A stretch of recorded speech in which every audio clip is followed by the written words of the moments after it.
Merci de votre fidélité. 20h sur la télévision Futur Média. Bienvenue à cette édition. Les titres, c'est tout de suite.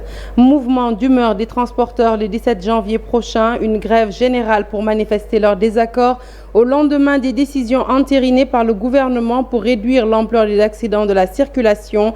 Gora Khouma dénonce des mesures prises sans concertation avec les acteurs du transport. Vous l'entendrez dans ce journal. Marche des membres de la Fédération des syndicats de la santé. Une procession pour dire non à la cession de l'hôpital Aristide Le Dantec et pour réclamer la libération de leurs camarades en détention.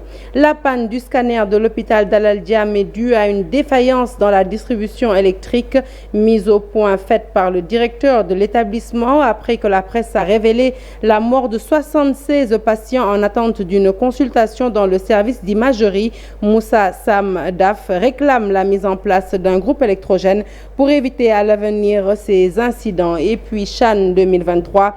Première journée du groupe B, le Sénégal fait face en ce moment même à la Côte d'Ivoire. Le score à la mi-temps était de 0-0, le nul partout. Voilà pour les titres, le développement, c'est tout de suite.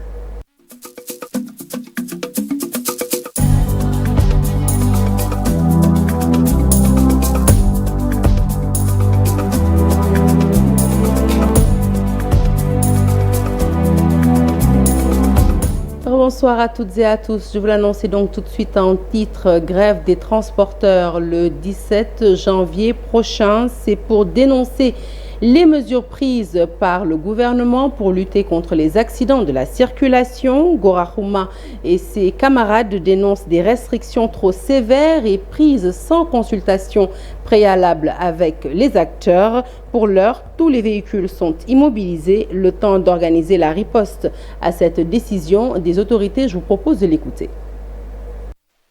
Aujourd'hui, l'intersyndicale a convoqué une assemblée générale des acteurs routiers du Sénégal au niveau de la bourse du travail CNTS. Ensuite, à la sortie de la mesure du gouvernement sur les 22 points, nous avons fait notre devoir de convoquer la base pour recueillir leur avis. Qu'est-ce qu'il faudra faire?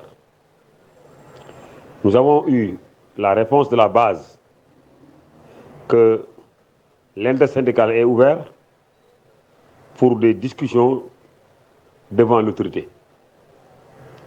Nous avons pris la date aussi du 17 janvier à 0h pour démarrer, pour entamer une grève de protestation pour dire que non, les mesures sont lourdes pour le secteur. Mais néanmoins, comme on vient de le dire, nous sommes ouverts pour des discussions avec la tutelle qui est le ministre des Transports ou le ministre de l'Intérieur ou une autre autorité pour que ces mesures soient bien expliquées et nous allons donner notre avis aussi par rapport à ça.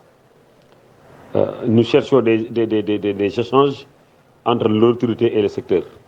Comme nous représentons le secteur des acteurs routiers, nous ne sommes pas mis autour d'une table. Et ce que nous cherchons, c'est de se mettre autour d'une table. À défaut, le mardi à 17h, le 17 à 0h, bonjour la grève. C'était ça, il n'y a pas autre chose. À Buntu Pikine, les vendeurs de pneus disent niet à l'interdiction à la décision plutôt du gouvernement d'interdire l'importation et la vente des pneus d'occasion. Ils estiment que c'est une décision prise sous le coup de l'émotion et impossible à appliquer pour le moment. Ils ont fait face à nos reporters Lisa Prera et Layan. Les revendeurs de pneus d'occasion s'insurgent contre la décision de l'État d'interdire l'importation de ce type de pneus. L'État a pris une décision, comme l'a dit Gilles tout à l'heure, une décision qui est émotionnelle et aussi irréfléchie. Parce qu'on ne peut pas tuer un secteur qui embauche beaucoup de personnes, je veux dire. Donc nous ne pouvons pas rester là à voir qu'ils prennent cette décision de dire qu'ils vont arrêter les... Ces revendeurs estiment que c'est une décision prise à la hâte sans concertation avec les principaux concernés. L'État a pris une décision émotionnel. Il a pris à la hâte sans pour autant faire des rencontres avec les activités du secteur, les professionnels du secteur. Tout ce que nous voulons demander à l'État, c'est de revoir cette décision. On en a assez qu'on nous malmène comme ça. Pour rappel, l'État, entre autres décisions prises à la sortie du Conseil interministériel sur les accidents de la route, d'interdire l'importation de pneus d'occasion, une des causes de l'accident survenu à 6 kg. Et nous restons dans le secteur du transport. L'interdiction faite aux véhicules interurbains de circuler la nuit suscite le courroux des transporteurs. Pourtant, cette mesure du gouvernement date de l'année 2020. Dans un contexte de pandémie, le ministre des Transports d'alors avait assujetti la circulation interurbaine nocturne à la signature d'un manifeste. Une restriction qui, depuis, a été rangée aux oubliettes et qui a été de l'accident de Kaffrine. Mais à qui la faute? Élément de réponse dans ce reportage, il est signé à Bubfay. L'accident de 6 kg dans la région de Kaffrine cristallise les débats à la gare de Kolda. Pour son premier voyage, Cheikh Ousmane Diop est venu à la gare de Bignona, située à Grand Yoff, le populaire quartier de Dakar.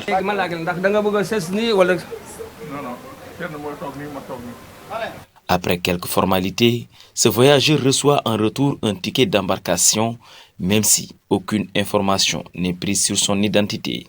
En général, quand je voyage, je m'assois toujours à côté de la deuxième porte. Et quand je suis arrivé, le gérant m'a donné juste mon numéro et le prix du transport. Toutefois, ils n'ont pas pris d'informations sur mon identité. Et pourtant, sur la table du gérant de ce garage des horaires se trouve ce registre, ce document qui est destiné à recueillir des informations sur les voyageurs. Le registre depuis le confinement, quand on nous a autorisé de travailler après le confinement, on a jël tour client, numéro de téléphone et faux. Pendant la Covid-19, recueillir ces informations était devenu une obligation dans tous les garages. Je trouve qu'il faut qu'il y ait de la transparence pour faire bouger les choses. Pour développer ce pays, la transparence doit être de mise. Au garage de Kolda, nous avons l'habitude de prendre le soin d'enregistrer le nom, le prénom des voyageurs et leur numéro de téléphone. Et nous le faisions même avant la Covid-19. Avec le contexte lourd qui pèse sur le transport routier et l'ambiance qui sévit dans ce garage, ce gérant semble être plus préoccupé. Jusqu'à présent, nous le faisons. Pas peut-être 100%. C'est l'éducation sénégalaise. On te donne une loi aussi demain. Tu ne peux pas l'appliquer. Ce qu'ils peuvent te le faire appliquer, ils ne peuvent pas te le faire appliquer. Pour apporter plus de réglementation dans le secteur du transport, l'Agence nationale de sécurité routière, ANASER, propose des pistes de solutions. Contrôler et sanctionner, d'autant plus que nous, on avait aidé à automatiser, donc à dématérialiser avec une application informatique, donc c'est manifeste. On a fait beaucoup de formations, c'est le cas si vous allez aujourd'hui à Ziguinchor. Dès la levée de l'interdiction de transport interurbain, après la Covid-19, le manifeste est devenu obligatoire. Toute sortie de véhicules d'une gare interurbaine officielle est assujettie au remplissage d'un manifeste dûment rempli par le responsable de la gare. Le manifeste est différent du registre. Le manifeste est beaucoup plus complet. Le manifeste enregistre l'usager. Donc déjà sa signalétique, donc nos prénoms, adresse, mais aussi donc non seulement l'adresse, mais sa destination finale. Mais cette mesure a été vite rangée aux oubliettes dans les gares routières. L'on se demande le principal responsable. La Fédération des syndicats de la santé dit non à la cession de l'hôpital Aristide Le Dantec. Les travailleurs ont marché aujourd'hui pour exprimer leur désarroi face à cette situation. Ils réclament dans la foulée la libération de leurs camarades en détention. Chersek est le porte-parole de ces travailleurs. Je vous propose de l'écouter au micro de Lissa Prera. Le Dantec est un patrimoine. Aujourd'hui, regardez ce personnel-là qui est derrière nous. C'est presque plus de 500 pères de famille qui n'ont de seul tort que d'avoir été victimes de décisions politiques. Et on n'a pas le droit d'empêcher à ces mêmes personnes de conserver leur emploi. Il ne s'agit pas de déclaration d'intention, mais de faire en sorte que ces pères et des mères de famille qu'une fois que la situation, même si aujourd'hui l'hôpital n'est pas réglé, qu'on puisse leur trouver les moyens de continuer l'activité en tant qu'agent au niveau des structures. Ça, c'est notre principale revendication. L'autre élément, c'est la libération du camarade Ablaye Diop. Parce que nous avons constaté que dans ce pays-là, au-delà de Diop, c'est des décisions qui sont liées au fait que l'opinion, c'est-à-dire aujourd'hui, tout simplement par ses idées, ces opinions, on t'emprisonne pour rien du tout, alors que vous n'êtes pas du tout criminel. En pensant que peut-être on peut arrêter la mer par ses bras. C'est pas possible. 76 malades atteints de cancer sont morts à l'hôpital d'Al Djam. Une information largement relayée par la presse et qui fait réagir le directeur de l'établissement. Moussa Samdaf dément cette information et apporte des précisions sur la panne du scanner. Selon lui, cette panne est due à une défaillance des installations électriques. Moussa Samdaf a profité de cette mise au point pour solliciter de l'État un dispositif autonome capable de générer de l'électricité. Nous l'écoutons au micro de Pape Faraning. Dit comme ça, c'est très grave. Parce que c'est comme s'il y a 76 malades qui étaient là à l'hôpital de Al Djam qui sont décédés sur le coup, ce qui est totalement faux. Et pour la radiothérapie, l'hôpital n'a jamais arrêté de faire ses examens de radiothérapie. Non, jamais. Entre le mois d'octobre et le mois de décembre, nous avons traité 200 malades. Et parmi ces 200 malades qui sont traités, donc qui ont eu de la chimiothérapie, il n'y a eu que 2 décès constatés. Souvent, avec des surtensions électriques, certains de nos composants électroniques ont des problèmes, surtout avec le scanner simulateur qui est mis en cause. La direction de l'hôpital a déployé tous les moyens pour mettre en marche ces équipements. On a changé l'onduleur et nous avons fait tout ce qu'il y avait à faire et les choses sont rentrées à la norme. Et puis vous en avez certainement fait les frais, une coupure générale dans Dakar et sa banlieue. La Sénélec a réagi à travers un communiqué. Elle nous apprend que cette coupure est survenue à cause d'un défaut causé par un camion sur la ligne reliant les postes de Sococim et de Cap des Biches. Des perturbations donc notées vers 17h sur le réseau des transports électriques de Dakar. Les équipes ont été vite mobilisées pour la reprise du service et depuis 18h40, tout est redevenu à la normale. La Sénélec s'excuse auprès des clients pour les désagréments occasionnés. À Rufisque, les résidents de la cité Mbaye Jacques Diop dénoncent le morcellement de leurs espaces verts. Des promoteurs en complicité avec des membres de l'administration sont pointés du doigt, déterminés à protéger leur cadre de vie. Les résidents de cette cité, la série G, interpellent les autorités compétentes. Je vous propose d'écouter tout de suite Amadou Tidiandem. Il est membre du collectif. Il réagit au micro d'Abdou Diouf Diagne et d'Ahmadou Bamba Samba. Aujourd'hui, nous nous rassemblons ici à propos des espaces verts qui nous ont été, les espaces verts qui ont été délimités par ceux qui ont loti le quartier. Avant-hier, nous avons constaté des prédateurs fonciers qui sont venus ici et ont morcelé l'espace vert que vous voyez ici. Ils l'ont morcelé en parcelles.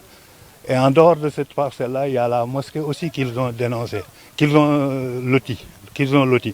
Maintenant, nous c'est un cri d'alarme, nous ne sommes pas du tout d'accord et nous allons nous battre. Parce que dans les objectifs du gouvernement de l'autre, de M. le Président, il parle d'espace vert, le cadre de vie. Il faut que les gens aient des espaces verts. C'est le minimum. Donc, ce que nous voulons, vous, en tant que citoyens, que vous nous portiez votre secours, votre soutien pour que ça s'arrête. Les prédateurs qui sont là, ils sont avec la complicité des autorités qui sont là. C'est avec leur complicité, parce que tu vois des gens qui viennent la nuit pour morceler des parcelles. Est-ce normal? Le maire des HLM, Moustapha Diop, sort de sa réserve, interpellé il y a quelques jours seulement par des habitants de sa commune sur la construction de centres de santé. L'édile de la commune des HLM parle de probables manquements sur ce chantier. Il estime toutefois que cette sortie des habitants sert d'alerte. Je vous propose de l'écouter. Il réagit au micro de Djilignan. Il y a peut-être 10 à 20 HLM qui se sont levés, qui sont allés au niveau du poste de santé et ont mis en exergue, peut-être bien, je pèse mes mots, des manquements probables du promoteur. Et j'ai entendu celui qui a parlé, il a dit questionnement. Mais en quoi ça incrimine une mairie? En quoi? Je demande en quoi ça incrimine monsieur le maire ou la mairie? La mairie a une commission de réception. Ces travaux-là n'ont même pas été, n'ont pas été réceptionnés provisoirement ni même définitivement. Le promoteur est en train d'y travailler. Donc je ne pense pas en aucun moment qu'il y a polémique en ce sens-là. Et donc ceux qui l'ont fait de mauvaise ou bien de bonne foi, nous notons. Et aussi, cela juste pour être aussi une alerte. Hors de Dakar, les villages de Beguel et Gati Ngaraf dans la commune de Ngandiouf, ces villages enclavés sont dépourvus d'infrastructures, pas d'eau, encore moins d'électricité, pas de piste. Un poste de santé a été certes construit il y a 10 ans. Il couvre ce poste de santé plus de 107 villages, mais sur place, il n'y a pas d'infirmiers ni de sages-femmes. Les habitants de ces villages plutôt, ont donc marché pour dénoncer leur calvaire. Charanta Diop Seylatir. Betingaraf, Beguel, dans la commune d'Ngandiouf, tous unis comme un seul homme, les habitants de ces villages ont marché pour réclamer de meilleures conditions de vie. Dans ces villages qui manquent de tout, rien ne va. Il est temps de se lever pour dire non à l'injustice. Le réseau électrique, si vous voulez téléphoner, il faut monter sur des arbres ou bien sur des chaises pour pouvoir avoir le réseau. Ça, vraiment, c'est parce que le signal est très faible. Rien n'est encore réglé. La route est caoutchouteuse. Il y a la poussière, il y a un danger. Il n'y a pas de visibilité pour rouler à 5% sur la route de Meké à Pekes. La santé, vous savez, il y a un poste un peu avancé au niveau de Khaïgoundjeng qui n'a pas reçu de médecin depuis lors. Il y a des postes de santé au niveau de Ngandiouf, mais il n'y a pas d'infirmiers, ni de médecins, ni de sages-femmes. Ces manifestants déplorent l'oisiveté des jeunes qui ne s'occupent qu'en période hivernale autour des travaux champêtres. Il y a la jeunesse qui est là, qui doit travailler et qui n'ont pas d'emploi. Donc, vu ces problèmes, on s'est dit qu'il est temps de marcher. Marchons, réclamons justice. Les habitants de ces villages de la commune de Ngandiouf qui entendent poursuivre le combat jusqu'au bout de leur logique déplorent aussi l'attitude des autorités pour n'avoir jamais donné une suite favorable à leurs doléances. Près de 2 tonnes de chanvre indien et de cocaïne ont été incinérées par le gouverneur de Saint-Louis en présence des forces de défense et de sécurité, mais aussi le procureur de Saint-Louis. Le gouverneur a encore rappelé la détermination de la douane et de la gendarmerie à veiller sur la sécurité des personnes et des biens en mettant la main sur la vente de produits illicites. Nous écoutons Alun Badara Samb au micro d'Ousseynou Diop et Habib Seck. Quantité boo leen ko xoolee xayma ko toll na ci environ tonne ak juróom-ñeenti téeméeri kilo. 1 tonne 900 de cannabis ainsi que divers autres produits comme la cocaïne, comme disons d'autres formes de drogue, tablettes, des produits illicites de manière générale, ainsi que des faux billets. Tout cela fait que de manière générale, si on devrait quantifier, évidemment c'est de manière illicite, hein, ces quantités-là, c'est environ 80 millions de francs CFA, mais de l'argent illicite, de l'argent sale bien sûr, qui ont été brûlés aujourd'hui. L'importance qu'on peut retenir pour cette manifestation, en tout cas pour cette activité, c'est le volet sensibilisation, pour dire vraiment à toutes les personnes qui s'activent actuellement qu'il faudrait quand même qu'ils sachent raison garder. Aujourd'hui, nous avons un pays qui est sur la voie de l'émergence, qui est un pays qui s'active pour, en tout cas, franchir les leviers permettant d'aller vers un certain niveau de développement. Je crois que s'activer dans des domaines beaucoup plus licites, mais surtout des domaines producteurs de plus-value. Et puis une bonne nouvelle pour le secteur privé national. Des suites d'une assemblée générale tenue ce samedi 14 janvier. L'architecte Pierre Goudiaby Atepa a été élu nouveau président du club des investisseurs sénégalais en remplacement de M. Pape Babacar Ngom. Le budget de la Chambre de commerce et d'industrie de Dakar a connu une hausse pour l'année 2023. C'est l'annonce faite par ses membres qui ont tenu une assemblée générale pour justement voter ce budget. La part de ce budget destiné à l'investissement va être aussi augmentée de 24% pour permettre au port de Dakar de mieux prendre en charge les difficultés des opérateurs sénégalais. Nous écoutons Abdoulaye Sow, le président de la Chambre de commerce et d'industrie de Dakar, au micro d'Amadouba. Le budget total de la Chambre de commerce a été projeté de 2 milliards 961 millions 776 394 francs. Le budget réservé à l'investissement a connu une hausse de 24% par rapport à l'année dernière. Le budget global a connu une hausse de 9%. Au chapitre des investissements, on peut évoquer des points majeurs tels que le renouvellement de l'acquisition de nouveaux ponts bascules pour une meilleure fluidité des activités au niveau du port autonome de Dakar. La finalisation des études pour la construction de l'immeuble abritant le nouveau siège de l'institution consulaire. D'autres actions majeures seront entreprises durant cette année. Il s'agit entre autres poursuivre et finaliser les investissements préalables, études, recherche de partenariat. La construction de l'immeuble 6 à la rue Jules Ferry, angle Moussé Diop, dédié au centre de formation consulaire. Le maillage complet de la plateforme portuaire en équipement de pesage en partenariat avec le port autonome de Dakar dans le cadre de la nouvelle convention entre les deux structures. Et puis le Jolof a prié pour le repos des âmes de l'accident de 6 kilos, des âmes des victimes plutôt de l'accident de 6 kilos. Les populations se sont donné rendez-vous à Taïbagnan. C'est un village situé à une dizaine de kilomètres de Dara. C'était à l'occasion de la pose de la première pierre d'un Dara moderne. Le point avec Mamadou Moustapha Ndiaye. La cérémonie de pose de la première pierre du Dara de Taïbagnan a enregistré la participation de plusieurs autorités religieuses et coutumières. Celle-ci estime que cet acte est une véritable réponse à la crise des valeurs qui gangrène la société sénégalaise. Parce que c'est à travers les Dara, c'est à travers l'enseignement islamique coranique que l'on va retrouver les vraies valeurs. Parce que je l'ai dit, quand on parle de perte de valeurs, cela veut dire que ces valeurs-là ont toujours existé. En marge de cette cérémonie, les populations ont prié pour les victimes de l'accident survenu à 6 kilos à Kaffrine. Plusieurs sourates du Coran ont été lues par les disciples. Ceux qui sont partis n'ont plus besoin d'argent, ils n'ont besoin que des prières. Chaque jour, nous faisons des récitals de Coran pour que la paix règne dans ce pays. Autre chose à savoir, c'est que la route n'appartient pas seulement aux êtres humains, mais nous les partageons avec d'autres créatures. Ils ont leurs propres horaires. Ce n'est pas de la prudence des chauffeurs qui fera reculer les accidents. La prière est l'unique solution pour juguler ce phénomène.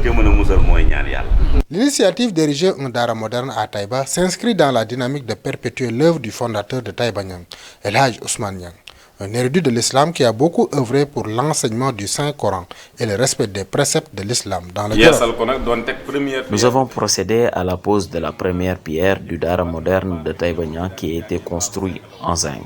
Dans ce Dara, il n'y avait que des chambres construites avec des zinc. Durant la saison des pluies, les enfants peinent à apprendre leurs leçons dans de bonnes conditions. C'est la raison pour laquelle nous avons voulu moderniser ce Dara. Chefs religieux, imams et notables ont tous prié pour un Sénégal de paix et de prospérité.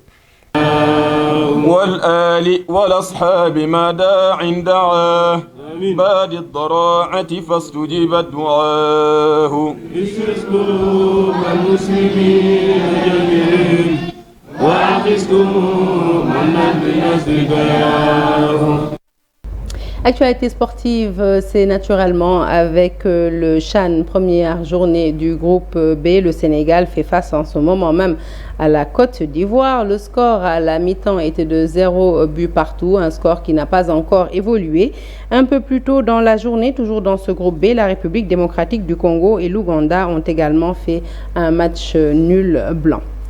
Une fois n'est pas coutume, nous parlons de jeu de dames ce soir. Le Sénégal de plus en plus loin du top niveau africain du jeu de dames. C'est le constat qui ressort du grand tournoi de Dakar qui s'est terminé avec un podium occupé par 2 Camerounais et un Malien. Le Sénégal occupe la 5e place du classement. Le reportage est signé Chersadi Boudjara et Amadouba. Les damistes sénégalais, pas souverains à domicile. Aucun d'entre eux n'est sur le podium du grand tournoi de Dakar de jeu de dames, remporté par le Camerounais Léopold Kouogue. Je ne rentre jamais bredouille du Sénégal. La terre sénégalaise me réussit vraiment. Je dis merci à l'organisateur, Tamsir Bari. Maudou Seck, le premier Sénégalais au classement, est à la 5e place. Une déconvenue mise sur le compte du manque de compétition. Les étrangers ne sont pas plus forts que nous. C'est juste qu'ils ont plus de compétition. Il faut une multiplication de ce genre de tournois pour permettre aux damistes sénégalais de progresser.